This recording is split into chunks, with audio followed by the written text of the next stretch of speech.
Minha saudação com a graça e a paz do Senhor Jesus Cristo, lição número 8 da nossa revista, O Bom Exemplo dos Cristãos Fiéis de Tiatira. Apocalipse 2, 25, o texto da palavra do Senhor diz assim no nosso texto áudio: Mas o que tendes, retende-o até que eu venha. A frase de destaque desta lição é esta: o que temos de mais precioso com relação a esse guardar e conservar são as bênçãos espirituais recebidas do Senhor.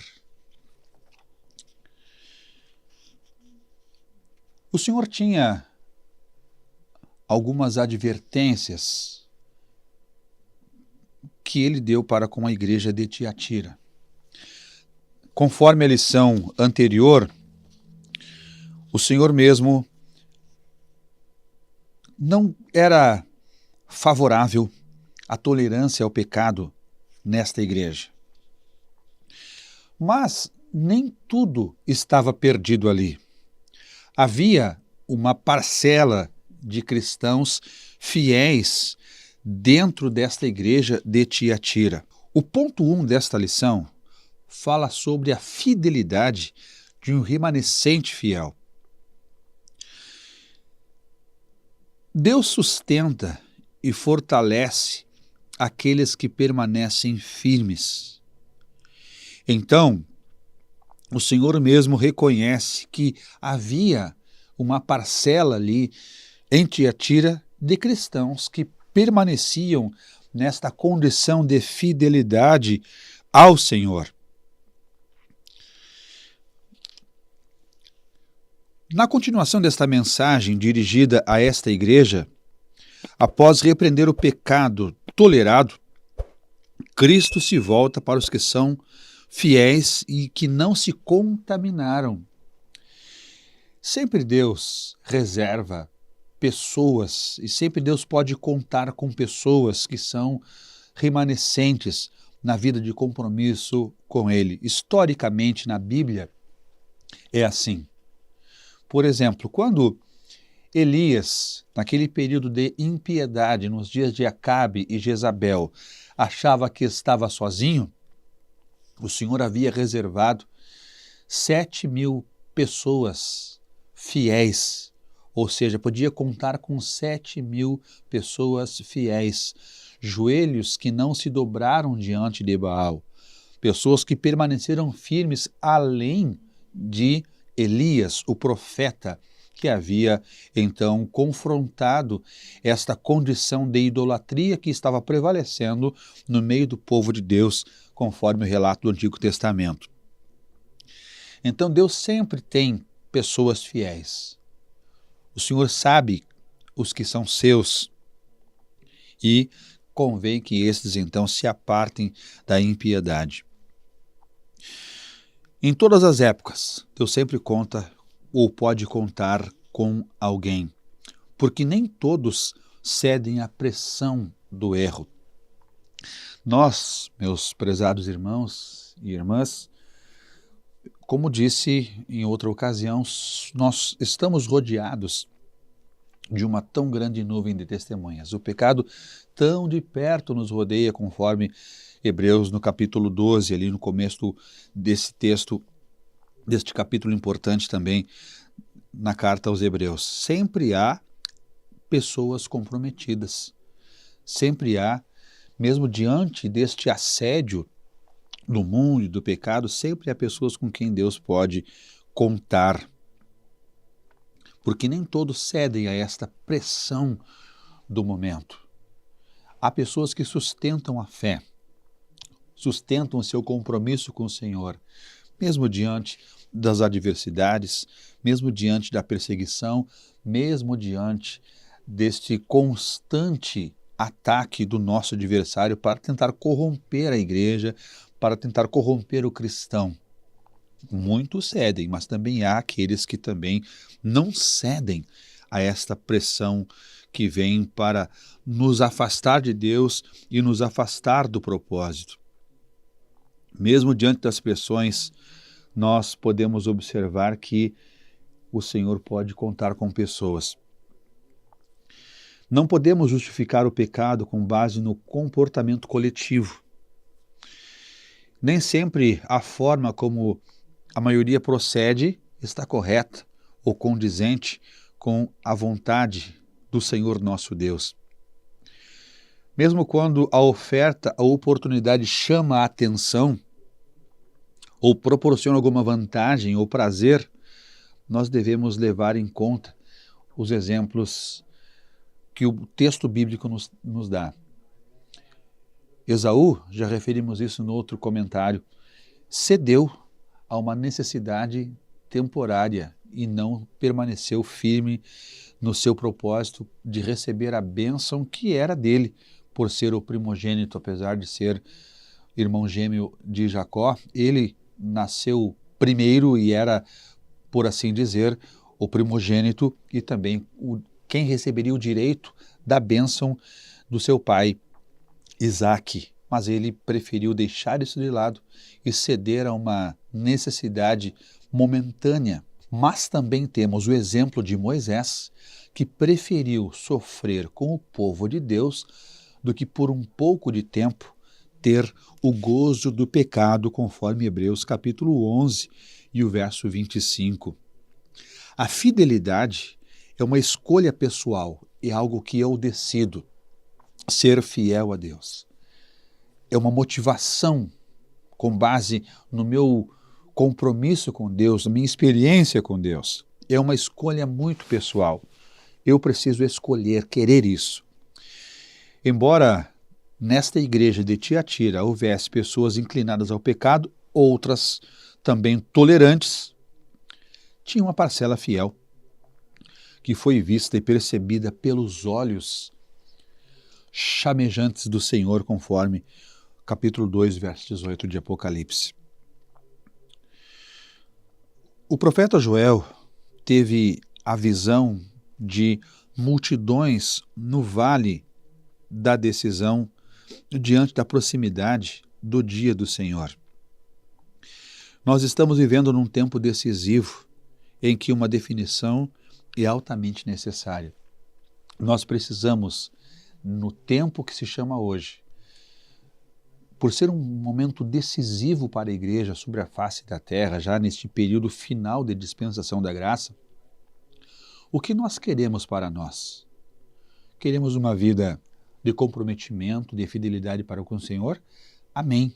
Mas se alguém não está firme na sua convicção, ou alguém que está, quem sabe, entre dois pensamentos, não sabe o que fazer e o que decidir, a recomendação da Bíblia é que no dia que se chama hoje, e isso é algo assim que nós observamos em toda a palavra de Deus, essa ênfase e esse encorajamento que temos na Bíblia, de nós nos decidirmos, nós tomarmos o propósito de verdadeiramente estarmos comprometidos com o Senhor. Mesmo que lá no seu dia a dia não seja fácil, são pressões de todos os lados, são críticas de todos os lados. As ofertas que surgem diante de nós nesses tempos tão difíceis, quem sabe podem ser promessas até vantajosas para, quem sabe, um prazer, para algo que satisfaça a nossa carne, mas é necessário que nós levemos muito a sério o compromisso que nós temos com o Senhor. Nós temos vários exemplos bíblicos. Lá na antiga Babilônia, Daniel e os seus 3 amigos e companheiros exilados com ele passaram por situações difíceis, mas se mantiveram fiéis ao Senhor. O próprio José, lá no Egito, conforme o relato de Gênesis, também teve a oportunidade de usufruir dos prazeres que aquela corte egípcia, permeada também naquele tempo por aquilo que não agradava a Deus, e sendo uma nação também inclinada para a idolatria e para os prazeres, mas José, ele preferiu também ter a sua vida de santidade, de pureza, e mesmo quando veio a oferta para que ele então sucumbisse diante daquela tentação, ele permaneceu fiel ao Senhor. Então Deus sempre conta com pessoas fiéis.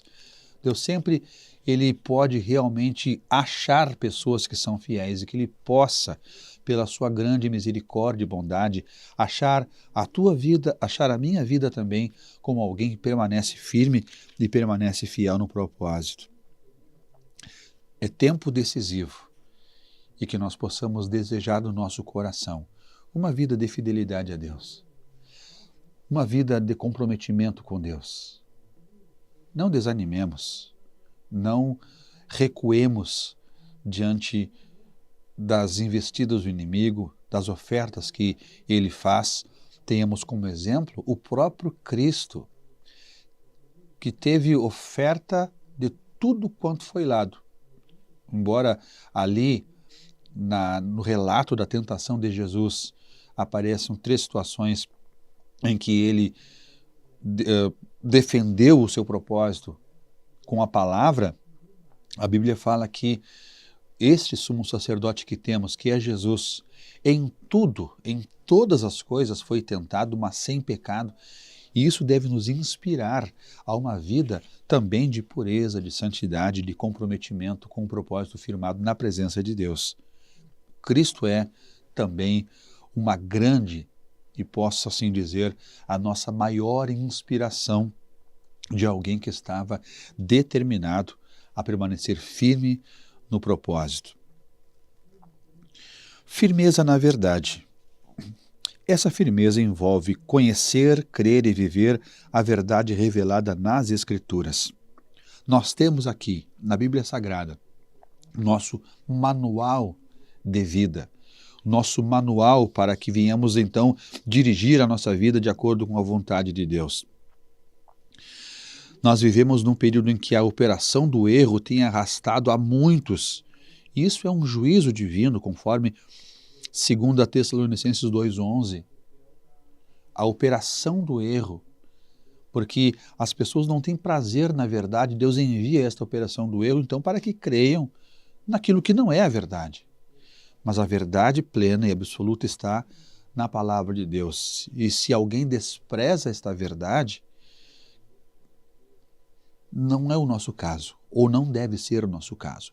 Nós precisamos permanecer firmes e fundamentados nesta verdade que é a palavra de Deus. Um dos grandes sinais claros e evidentes desses últimos tempos e que é um preparo para a vinda do iníquo, do anticristo, é esta operação do erro que avança cada vez mais.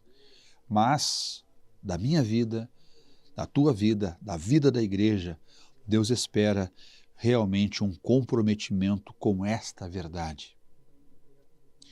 Pilatos, ele chegou a perguntar: o que é a verdade?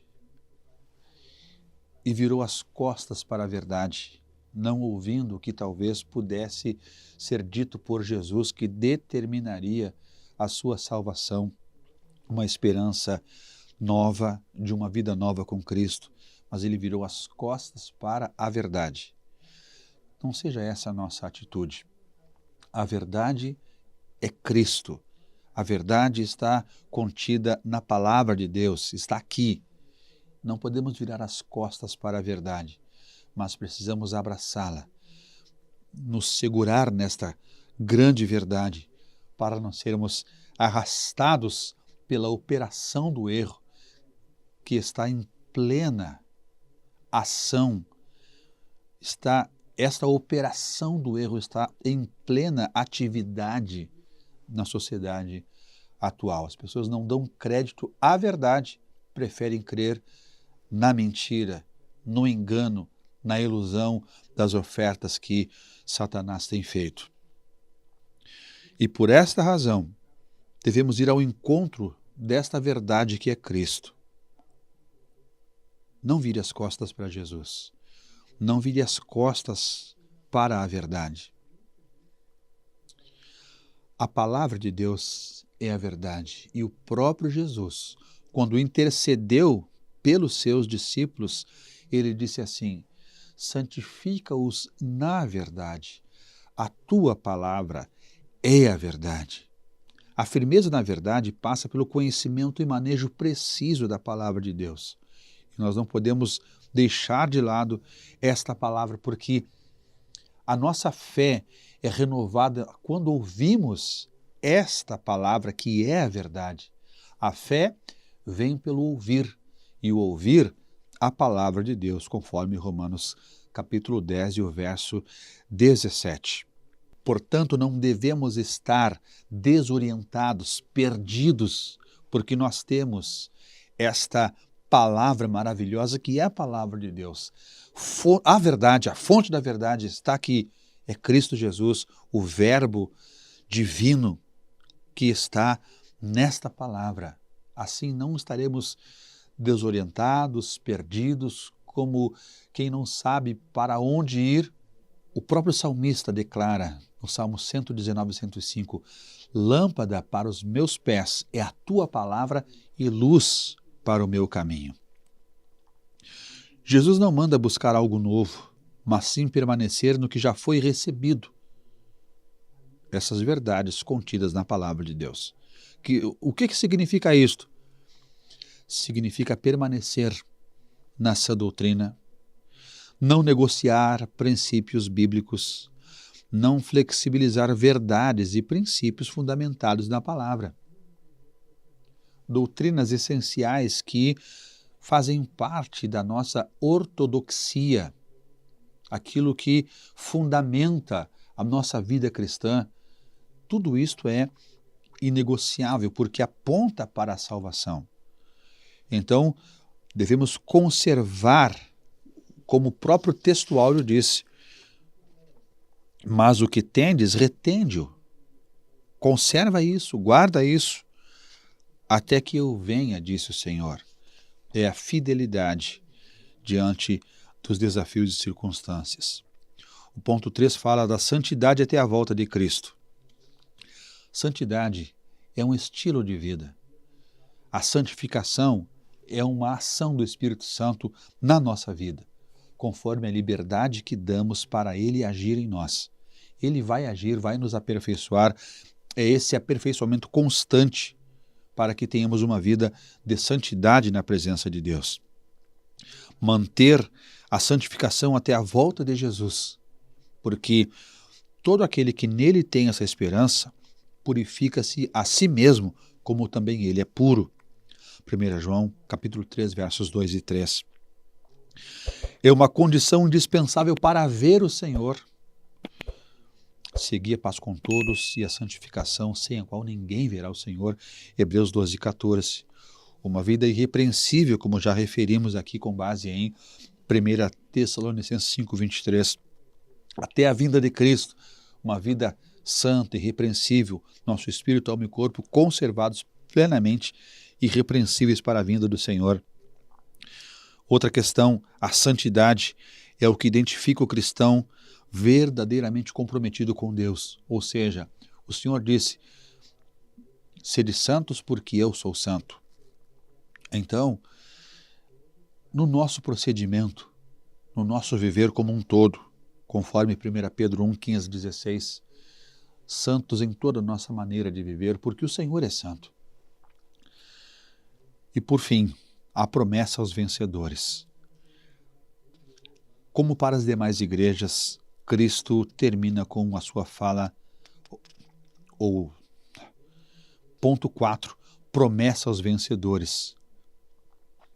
Como para as demais igrejas, Cristo termina a sua fala com promessas aos vencedores.